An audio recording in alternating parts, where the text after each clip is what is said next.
y'all? It's Alex from +3 TCG. We're going to be doing an updated version of that domain profile. Now, that was someone else's profile at first, but now we're doing an updated version of my rendition of the deck. Pretty straightforward. Looking forward into the link format, this is going to be a decent choice to make because it just shuts down your opponent's extra deck. So without further ado, we're jumping into Domain Monarchs. The one of Aster, just a really good extender, as well as a really good defensive card. 3 Erebus, once again, another great extender, as well as defensive, because these are loading your grave up with your traps. 1 Thestalos, because Thestalos gives you free information, and then you get to essentially pop a card while doing damage to your opponent if it's a monster. I'm going to play 2 Koraz. This is different from the last profile. I want to see, you don't want to draw into this, because if you play 1 and you draw into it, then you are kind of shutting off the cool effect of Ether, because or Ether, however you want to pronounce it, because you get the pluses from it, and because this deck does lack a lot of draw power, because we are missing the Pantheism now, well, triple Pantheism I should say. Now that we're missing that, it's a lot harder to draw, so we need as much draw power as possible. 2 Vanity's Fiend to wrap up the tributes, because this just locks your opponent out of the game for the most part. 3 Edia, because Edia is one of the best starter cards if you have a tribute monster. It is the best starter card if you have a tribute monster. 3 Eidos. Just because this is pretty much an engine requirement, but it does work pretty well on its own if you have the field spell and a tribute summon monster in hand. 1 Mithra, we're just trying to maximize as much tribute fodder, and that really helps. That is the end of the Monarch lineup. Now we're playing Maxi, because Maxi is Maxi, really good extender.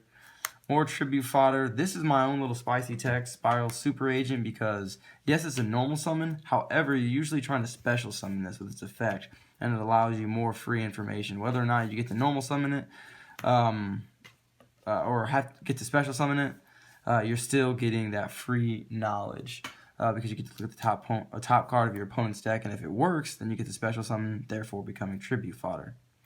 And then the Big Poppy BLS, because this is my little tech, because we are running lights and darks, and just getting this is the icing on the cake.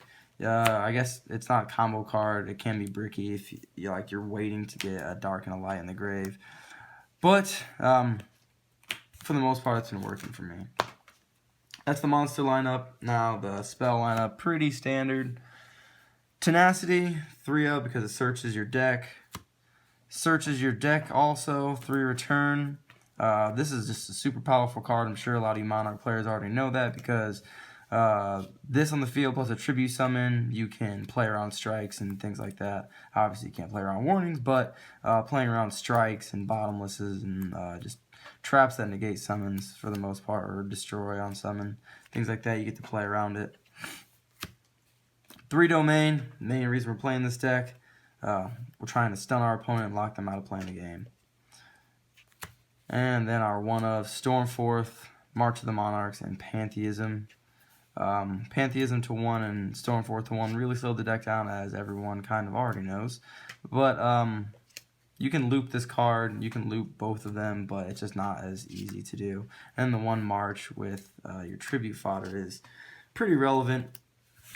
Being able to, if you can't lock your opponent out, at least you can prevent them from destroying your tribute fodder.